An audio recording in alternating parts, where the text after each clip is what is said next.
That's why the reason I sit and I chair Pemuda and all this every month without fail is because it's very important in the next 6 months to start the, to make the first step towards a demand-driven workforce to go hand in hand with a supply-driven workforce. And I believe in it because that's exactly my experience when I was out of politics and running my own startups. It no longer works waiting for the university or leaving that responsibility exclusively to the university. In fact, I think more and more employers nowadays understand that, and I said this to people I interview at work, is that your degree is just a certification that you have a brain, nothing more and nothing less than that. Industry actually have to train them from scratch. And the industry that thrives is the industry that is able to put together a funnel of upskilling and training, and you also have to make sure that your funnel is robust enough to accept that the attrition is much higher nowadays. The cycle that people move from one job to another is much faster. It's a different generation. People don't sign up for a job for life or for a company for life. They will go move on from one to another. So the choice of the country and also employers like you, whether we continuously complain about it or we build within our work stream to make sure that the training, the onboarding is very efficient, that for each 2 or 3 people who leave, although you have trained them well, there will be another 5 or 6 who will come and can perform the job even better within the same amount of time. And that's the whole idea of academy in industry.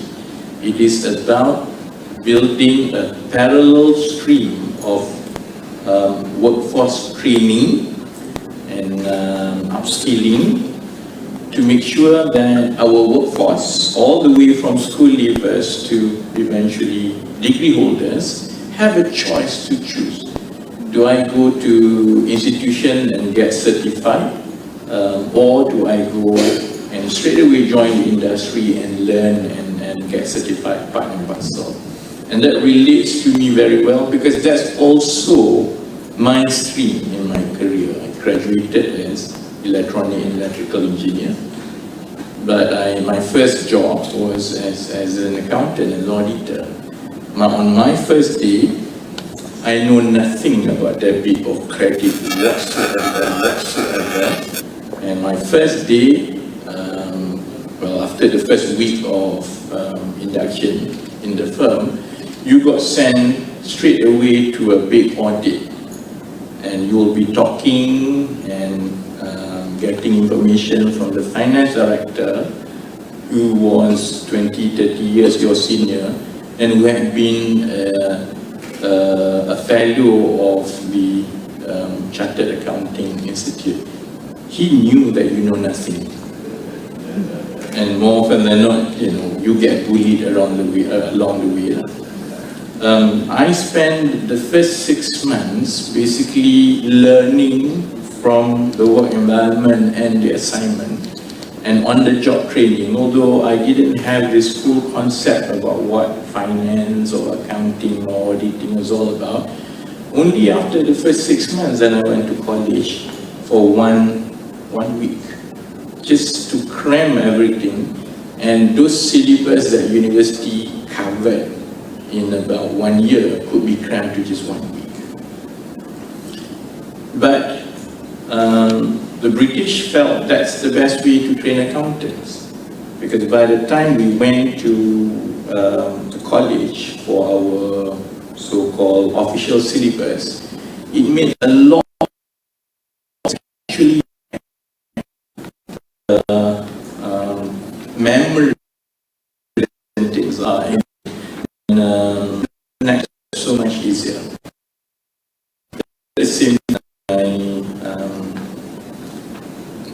startup, I realized software engineering and data scientists were talents join you to the next one is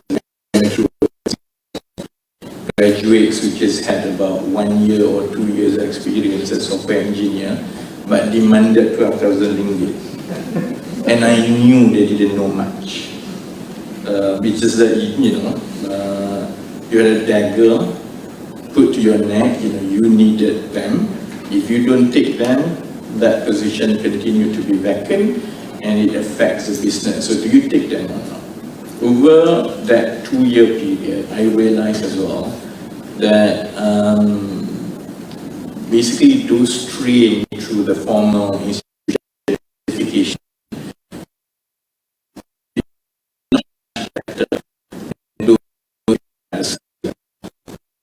there's a big difference between people who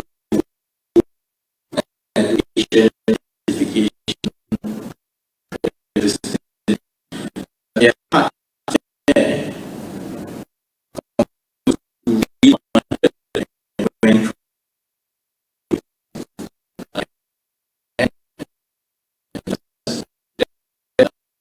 where the economy is getting.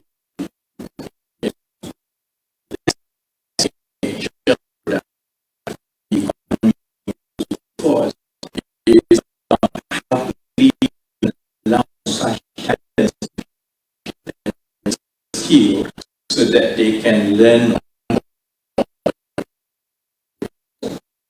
The whole essence of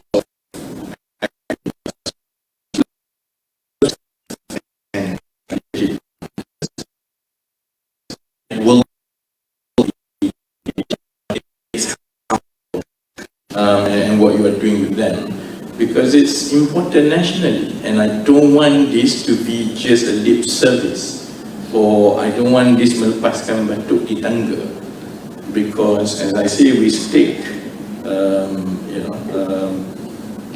we put our neck for it, because the whole government and the country is waiting whether out of this pilot test we can scale it out to the national level, and once we are able to do it successfully for the school leavers, then we can move to the diploma and to the degree holders as well. That opens up the room for more collaboration and alignment with the higher education learning institutes, so that they can start looking if there are takers for this, they can allow people to take 1 or 2 year of their degree to go and work in industry and come back. But if you were to talk about conceptual framework forever without actually doing it first, we will have to wait another 15 years. Because you don't win an argument conceptually. You win an argument because it has been done and the pilot proved to be successful. And with a proof of concept, then it's a lot easier to push through a reform, not just of the workforce, but also a reform of other ecosystem in our labor market. So I'm willing to consider, in fact, we set aside budget for this. It's quite obvious. Otherwise, MPC will be here. We set aside a budget, and we want to see with the budget. Of course, I'll go through the dollars and cents. The good thing of having someone from private sector like me, I do pay attention to balance sheet and profit and loss. So we will go through the dollars and cents. But I understand that government has to invest. And putting money, working with strategic partners to build this academic industry is just another way of investing in our future workforce, much in the same way of building colleges.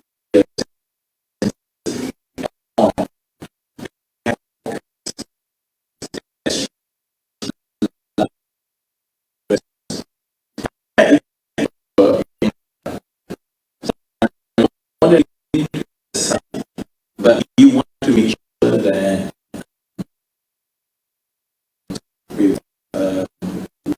right intention in the right place,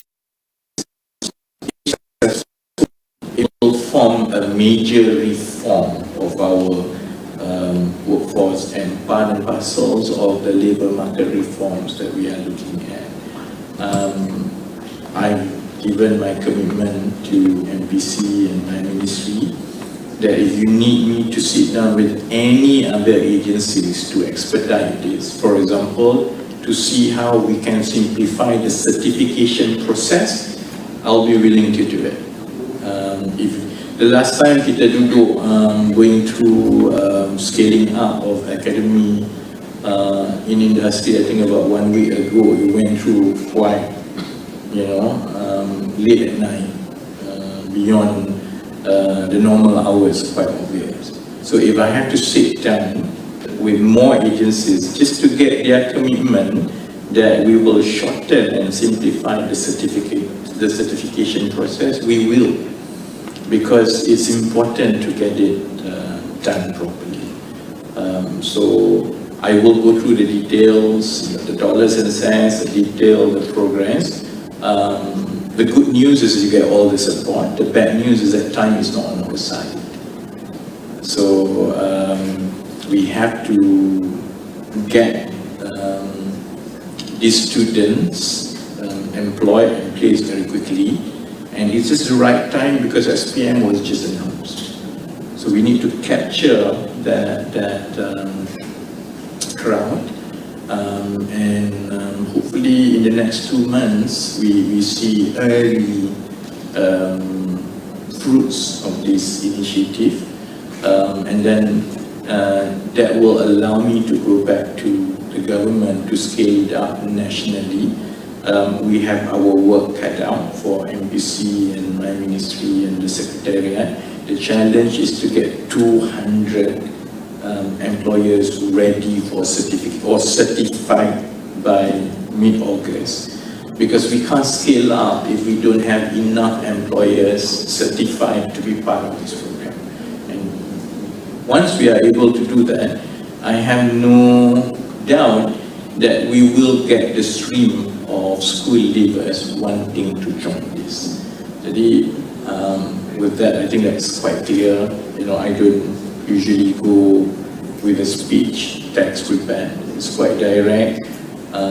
Time is of the essence, and 2 months will fly very quickly.